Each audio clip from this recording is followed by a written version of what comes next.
nature.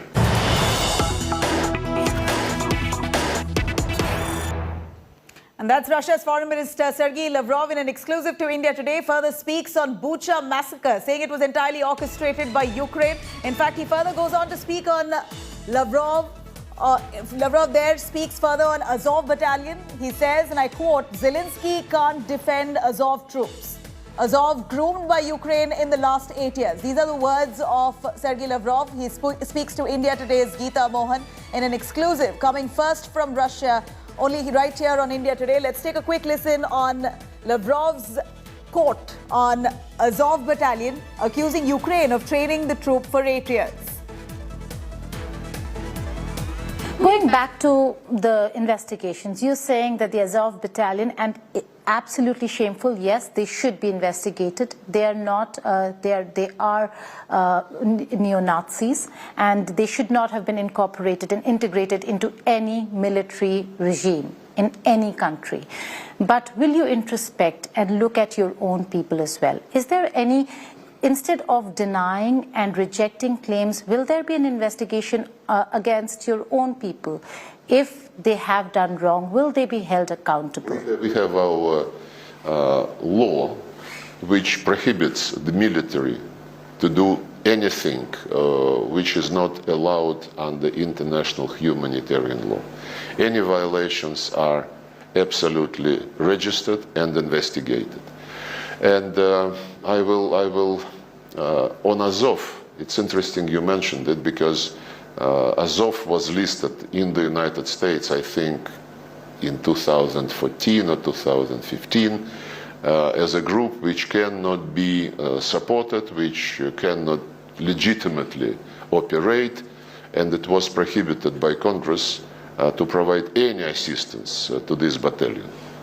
Everybody forgot about this, or rather they certainly remember what this group is about, and they decided to put their money on this group. In Japan, as you know, they passed a special decree by the government that Azov is no longer a neo-Nazis group, and the Japanese government apologizes for listing Azov some time ago as such. And of course, when President Zelensky, in his camouflage, was asked about Azov by another journalist who felt, that something was wrong with these neo-Nazi trends, and Zelensky said quietly, well, Azov, they are what they are. We have many groups like this. They are part of our army. Excuse me, the media started asking questions about Azov only when the military operation was launched. For the long 8 years, nobody lifted a finger, nobody bothered, about what was being groomed in Ukraine as probably continuation, or rather resurrection of what was boiling in Europe in 1930s. And that's Foreign Minister of Russia, Sergey Lavrov. In fact, further goes on to speak on nuclear prowess. While asked a question on nuclear war, Lavrov says, and I quote, no winner in nuclear war. He further says that Russia started no nuclear war pact. Remember, Russia has been constantly flexing its nuclear muscle. Russia points fingers at NATO for triggering this war. Further, while asked about a nuclear war situation, Lavrov ducks the question, says no winner in a nuclear war. Russia started no nuclear war pact. These are his words. Let's have a listen.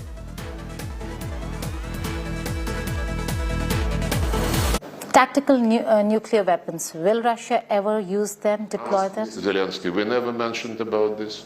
He mentioned this, so his intelligence must have provided him with some news. I cannot comment something which a not very adequate person pronounces. As a P5 member, as a nuclear power, will nuclear be an option at all? Is it on the table at all?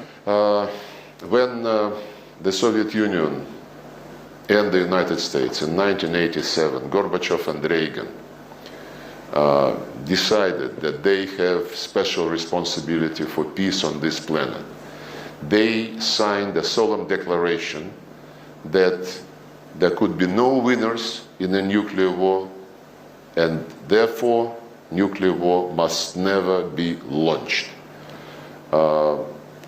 After the Trump administration came to office, we have been telling them, because the tensions were aggravated, and we said, why don't we try to send a positive political message to the entire universe and to reiterate what Gorbachev and Reagan pronounced. They, during all the 4 years of the administration, they refused to do so. But we were really encouraged when President Biden was inaugurated, 5 days after his inauguration, and we have repeated this offer. He first agreed to extend the START treaty without any preconditions, which the Trump administration was not ready to do. And in June, in June 2021, when they met with President Putin in Geneva, they issued this declaration. On our initiative, this declaration was issued. After the Americans and the Russians said that there must be no nuclear war, don't even think about it, we started to promote the same commitment in the context of the P5. Not the United States, not UK, not France, Russia. And eventually, earlier this year, in January this year, the P5, at the level of the presidents and heads of government, issued the statement which we initiated and which we were pushing through for all these years.